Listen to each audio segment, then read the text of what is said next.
Hi hello ಎಲ್ರಿಗೂ ನಮಸ್ಕಾರ. ನಾನು ನಿಮ್ಮ Rakshita Pavan. Welcome back to my YouTube channel. ಇವತ್ತಿನ ವಿಡಿಯೋದಲ್ಲಿ ತುಂಬಾ ಸಿಂಪಲ್ಲಾಗಿ ಮತ್ತು ತುಂಬ ಟೇಸ್ಟಿಯಾಗಿ ಒಂದು ಪಲ್ಯ ರೆಸಿಪಿ ಮಾಡೋದು ಹೇಗೆ ಅಂತ ತೋರಿಸ್ತಾ ಇದ್ದೀನಿ. ಜಸ್ಟ್ ಕ್ಯಾರೆಟ್ ಮತ್ತು ಬೀನ್ಸ್ ಇದ್ದರೆ ಸಾಕು. ಈ ಎರಡು ವೆಜಿಟೇಬಲ್ಸ್ ಇತ್ತು ಅಂತಂದ್ರೆ ತುಂಬ ಟೇಸ್ಟಿಯಾಗಿರೋ, ತುಂಬ ಸಿಂಪಲ್ಲಾಗಿ ಕ್ವಿಕ್ಕಾಗಿ ಮಾಡ್ಕೊಳ್ಳೋಂಥ ಪಲ್ಯನ ನಾನಿವತ್ತು ತೋರಿಸ್ತಾ ಇದ್ದೀನಿ. ಫಸ್ಟು ನಾವಿಲ್ಲಿ ಪಲ್ಯ ಮಾಡೋದಕ್ಕೆ ಸ್ಟವ್ ಆನ್ ಮಾಡಿಕೊಂಡು ಸ್ಟವ್ ಮೇಲೆ ಒಂದು ಪ್ಯಾನ್ನ ಇಟ್ಕೋತಾ ಇದ್ದೀನಿ. ಪ್ಯಾನ್ ಒಂದು ಸ್ವಲ್ಪ ಹೀಟ್ ಆದಮೇಲೆ ಒಂದು 2-3 ಸ್ಪೂನಷ್ಟು ಆಯಿಲನ್ನು ಹಾಕೋತಾ ಇದ್ದೀನಿ. ನೆಕ್ಸ್ಟು ಎಣ್ಣೆ ಬಿಸಿ ಆದಮೇಲೆ 1 ಸ್ಪೂನಷ್ಟು ಸಾಸಿವೆ ಹಾಕ್ಕೋಬೇಕು. ಸಾಸಿವೆ ನೋಡಿ ಈ ರೀತಿ ಸಿಡಿತಾ ಇದೆ. ಸಾಸಿವೆ ಸಿಡಿದಿದ್ದಾದಮೇಲೆ ನಾನಿಲ್ಲಿ ಒಂದು ಅರ್ಧ ಸ್ಪೂನಷ್ಟು ಜೀರಿಗೆಯನ್ನು ಹಾಕೋತಾ ಇದ್ದೀನಿ. ಜೀರಿಗೆನೂ ಅಷ್ಟೇ ಎಣ್ಣೆಯಲ್ಲಿ ಫ್ರೈ ಆಗಬೇಕು. ಜೀರಿಗೆ ಫ್ರೈ ಆದಮೇಲೆ ನಾನಿಲ್ಲಿ 2 ಸ್ಪೂನ್ನಷ್ಟು ಕಡಲೆಬೇಳೆಯನ್ನು ತೊಗೊಂಡಿದ್ದೀನಿ. ನೆಕ್ಸ್ಟು ಒಂದು ಅರ್ಧ ಸ್ಪೂನ್ನಷ್ಟು ಉದ್ದಿನಬೇಳೆನ ಹಾಕ್ಕೊಂಡಿದ್ದೀನಿ.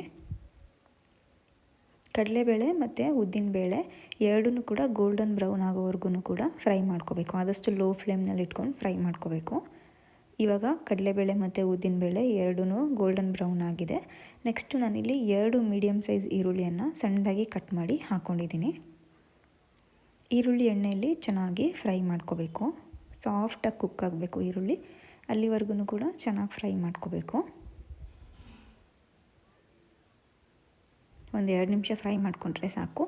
ಈರುಳ್ಳಿ ಫ್ರೈ ಆಗುವಾಗಲೇ ನಾನಿಲ್ಲಿ ಖಾರಕ್ಕೆ ಒಂದು 5-6 ಹಸಿರು ಮೆಣಸಿನ್ಕಾಯಿನ ಕಟ್ ಮಾಡಿ ಹಾಕ್ಕೊಂಡಿದ್ದೀನಿ.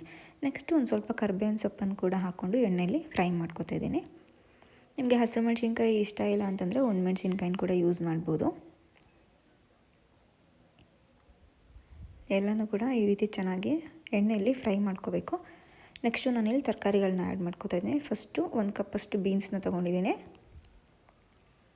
ನೆಕ್ಸ್ಟು ಒಂದು 3/4 ಕಪ್ಪಷ್ಟು ನಾನಿಲ್ಲಿ ಸಣ್ಣದಾಗಿ ಕಟ್ ಮಾಡಿರೋ ಕ್ಯಾರೆಟನ್ನು ಹಾಕ್ಕೋತಾ ಇದ್ದೀನಿ.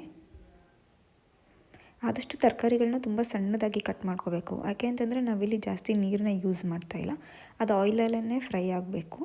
ಅದಕ್ಕೆ ತುಂಬ ಸಣ್ಣದಾಗಿ ಕಟ್ ಮಾಡ್ಕೊಂಡಿದ್ದೀನಿ. ನಾನು ಇವತ್ತು ವೀಡಿಯೋದಲ್ಲಿ ಏನು ತೋರಿಸ್ತಾ ಇದ್ದೀನಿ ಆ ಸೈಜ್ ಕಟ್ ಮಾಡಿಕೊಂಡ್ರೆ ಸಾಕು. ಕ್ಯಾರೆಟು ಮತ್ತು ಬೀನ್ಸ್ ಎರಡೂ ಕೂಡ ಈರುಳ್ಳಿ ಜೊತೆ ಎಣ್ಣೆಯಲ್ಲಿ ಚೆನ್ನಾಗಿ ಫ್ರೈ ಆಗಬೇಕು. ಒಂದು 2 ನಿಮಿಷ ಚೆನ್ನಾಗಿ ಫ್ರೈ ಮಾಡ್ಕೊಳ್ಳಿ. ಎಣ್ಣೆಯಲ್ಲೇ ಕುಕ್ ಆಗಬೇಕಿದು. ಈ ರೀತಿ ಚೆನ್ನಾಗಿ ಮಿಕ್ಸ್ ಮಾಡಿಕೊಂಡು ಒಂದು 2 ನಿಮಿಷ ಫ್ರೈ ಮಾಡ್ಕೊತಾ ಇದ್ದೀನಿ.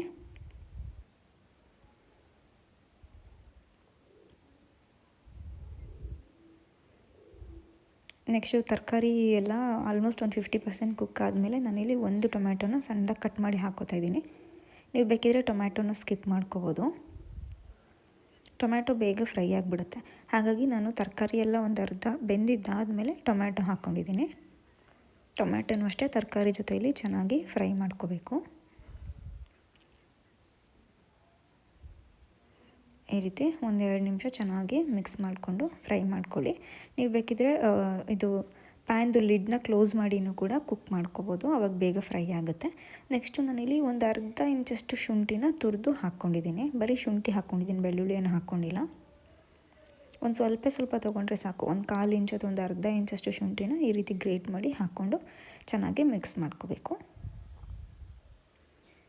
ನಿಮಗೆ ತುಂಬ ಟೈಮ್ ಇಲ್ಲ, ತುಂಬ ಬೇಗ ಮಾಡ್ಕೋಬೇಕು ಕ್ವಿಕ್ಕಾಗಿ ಅಂತ ಅನಿಸ್ದಾಗ ಬೇಕಿದ್ರೆ ಒಂದು 1/4 ಲೋಟದಷ್ಟು ನೀರನ್ನ ಕೂಡ ಹಾಕಿ ಕುಕ್ ಮಾಡ್ಕೋಬೋದು.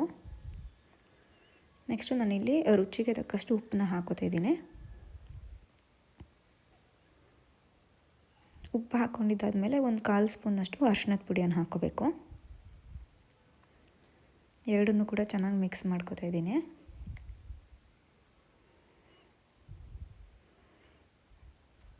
ಈ ರೀತಿ ಚೆನ್ನಾಗಿ ಮಿಕ್ಸ್ ಮಾಡ್ಕೋಬೇಕು. ಒಂದು 2 ನಿಮಿಷ ಮಿಕ್ಸ್ ಮಾಡಿಕೊಂಡು ಬೇಕಿದ್ರೆ ಲಿಡ್ನ ಕ್ಲೋಸ್ ಮಾಡಿನೂ ಕೂಡ ಬೇಯಿಸ್ಕೋಬೋದು. ಕ್ಯಾರೆಟು ಮತ್ತು ಬೀನ್ಸ್ ಎರಡು ತುಂಬ ಬೇಗನೆ ಫ್ರೈ ಆಗಿಬಿಡುತ್ತೆ, ತುಂಬ ಬೇಗ ಕುಕ್ ಆಗುತ್ತೆ. ನಿಮ್ಗೆ ಜಾಸ್ತಿ ಬೆಂದಿರಬೇಕು ಅಂತ ಅನಿಸಿದ್ರೆ ಬೇಕಿದ್ರೆ ಲಿಡ್ನ ಕ್ಲೋಸ್ ಮಾಡಿನೂ ಕೂಡ ಬೇಯಿಸ್ಕೋಬೋದು. ಅಥವಾ ನಿಮಗೆ ಟೈಮ್ ಇಲ್ಲ ಅಂತಂದರೆ ನಾನು ಹೇಳ್ದಂಗೆ ಒಂದು ಸ್ವಲ್ಪ 1/4 ಲೋಟದಷ್ಟು ನೀರನ್ನ ಕೂಡ ಹಾಕಿ ಕುಕ್ ಮಾಡ್ಕೋಬೇಕು. ಜಾಸ್ತಿ ನೀರು ಹಾಕ್ಕೊಳ್ಳೋಕೆ ಹೋಗ್ಬಿಡಿ, ಟೇಸ್ಟ್ ಚೆನ್ನಾಗಿರೋದಿಲ್ಲ. ನೋಡಿ ಇವಾಗ ತರಕಾರಿ ಎಲ್ಲ ಪರ್ಫೆಕ್ಟಾಗಿ ಕುಕ್ ಆಗಿದೆ. ನಿಮ್ಗದು ಗೊತ್ತಾಗ್ಬಿಡುತ್ತೆ, ಫುಲ್ ಟ್ರಾನ್ಸ್ಪರೆಂಟಾಗಿ ಕಾಣಿಸ್ತಾ ಇರುತ್ತೆ ತರಕಾರಿ. ಅಲ್ಲಿವರೆಗೂ ಕುಕ್ ಮಾಡ್ಕೋಬೇಕು.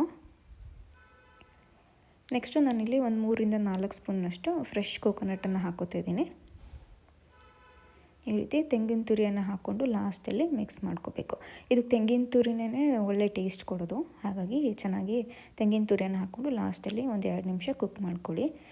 ಕಾಯಿ ತುರಿ ಹಾಕಿದ್ಮೇಲೆ ತುಂಬ ಹೊತ್ತು ಕುಕ್ ಮಾಡಬಾರ್ದು, ತಳ ಹಿಡಿದು ಬಿಡುತ್ತೆ ಮತ್ತು ಟೇಸ್ಟು ಅಷ್ಟು ಚೆನ್ನಾಗಿ ಅನಿಸಲ್ಲ. ಆ ಕೋಕೋನಟ್ ಎಷ್ಟು ಫ್ರೆಶ್ ಇರುತ್ತೋ ಅಷ್ಟು ಚೆನ್ನಾಗಿರುತ್ತೆ ಟೇಸ್ಟು.